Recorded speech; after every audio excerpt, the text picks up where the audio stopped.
The chandelier light shimmered across the marble floor like liquid glass, reflecting off polished wine glasses and silent eyes that followed every move.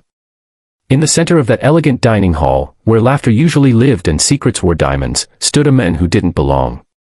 His name was Noah Carter, a janitor who spent most nights mopping the same marble that rich shoes dirted by day. But today wasn't a normal day. Because the woman leaning into his ear, her perfume sharp with urgency, wasn't just anyone. She was Evelyn Ward, the billionaire's wife, graceful, stunning, and trembling as she whispered the words that made his blood run cold. "Tell him I'm your wife. If you believe in kindness, second chances, and the power of doing what's right, then please like, comment, share, and subscribe to Kindness Corner to help us spread stories that move hearts and change lives." Noah froze, his mop still dripping beside him. The room's soft music faded under the weight of that request. He could see her husband, Richard Ward, across the hall, the men who owned this hotel, this city block, maybe half the skyline. Richard's gaze was sharp, suspicious, and far too steady. Evelyn's grip tightened on Noah's shoulder, her red dress a sharp contrast against his gray uniform. "Please," she whispered again, voice breaking. "Just for a moment." Noah didn't understand, but he saw the fear in her eyes, and it was real. It wasn't the kind of fear born from guilt or lies. It was the fear of someone trapped, desperate for an escape. He swallowed hard, unsure why his hands were trembling more than hers. Moments later, Richard approached, his footsteps slow, deliberate, the kind that came from a man used to owning every room he entered. He looked at Noah, then at his wife, his smile razor-thin. "Is there something I should know?" he asked. And before Noah could even think, Evelyn stepped closer, looping her arm through his. "Yes," she said softly, "he's my husband." A murmur rippled through the tables. Forks paused midair. The soft piano stopped playing. Richard's smirk flickered. For the first time, something human cracked through that polished mask. He looked at Evelyn, then Noah, and simply nodded, before turning away with a cold, bitter laugh. Noah stood frozen, heart pounding, still feeling the echo of her words against his skin.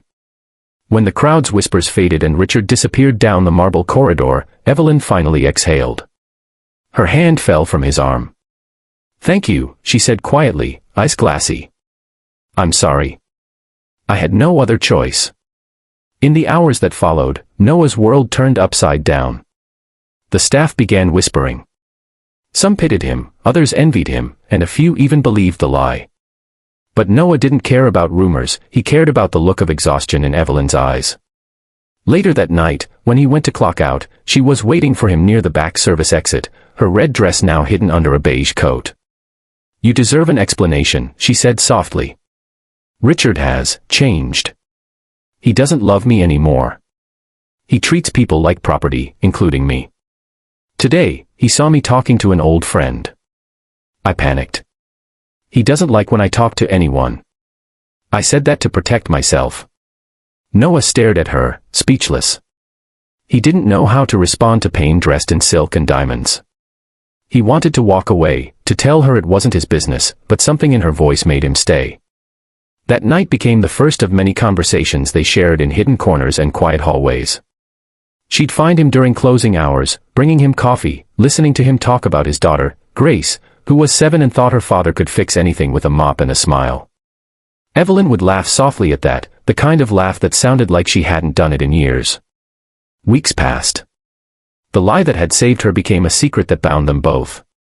But secrets have a way of growing teeth. One afternoon, Richard found them again, this time outside the hotel, where Noah was cleaning the fountain. He walked over slowly, wearing that same practiced smile. "Funny thing," he said, tapping his glass. "My wife's been glowing lately. I was wondering who to thank." Noah felt his throat tighten. Evelyn's hand brushed his arm under the table of her own fear. Richard looked at her, voice quiet but cruel. "Maybe you forgot who you are, Evelyn."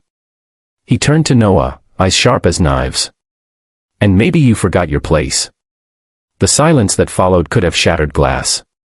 Evelyn rose suddenly, trembling but defiant. "No," she said, her voice steady for the first time. "I just remembered who I was before you broke me." Richard's expression froze, fury, disbelief, shock, before he turned and stormed out. That night, Evelyn packed a single suitcase and disappeared from her husband's mansion. She left behind the diamonds, the cars, the name, everything. The only thing she took with her was courage and Noah's kindness. Days later, she returned to the hotel, not in red silk, but in a simple dress, and told the manager she wanted to buy out the janitorial company that employed Noah. Everyone thought she was crazy. But she wasn't doing it for him. She was doing it for herself, to rebuild, to start over, to be human again. Noah didn't know any of this until weeks later, when she showed up at the small apartment he shared with Grace. She looked different, lighter, free. In her hand, she held a folder of papers and a gentle smile. "I started something," she said softly. "A foundation for single parents who work in service jobs, janitors, servers, cleaners. It's in your daughter's name. The Grace Project." Noah couldn't speak. His throat closed, his eyes burned, and for the first time in a long while, he didn't feel invisible. Evelyn smiled through her tears. "You saved me that day when you said nothing," she whispered. "Now it's my turn to help you. So when you walk past someone in a faded uniform, remember, they carry stories, courage, and hearts that refuse to give up. Sometimes, the smallest act of grace can change everything." If this story touched your heart, please like, comment, share, and subscribe to Kindness Corner. Let's keep kindness alive in a world that needs it more than ever. Speech balloon before you go, tell us in the comments, what would you have done if you were in Noah's place? Because sometimes, one whisper of courage can echo louder than a lifetime of silence.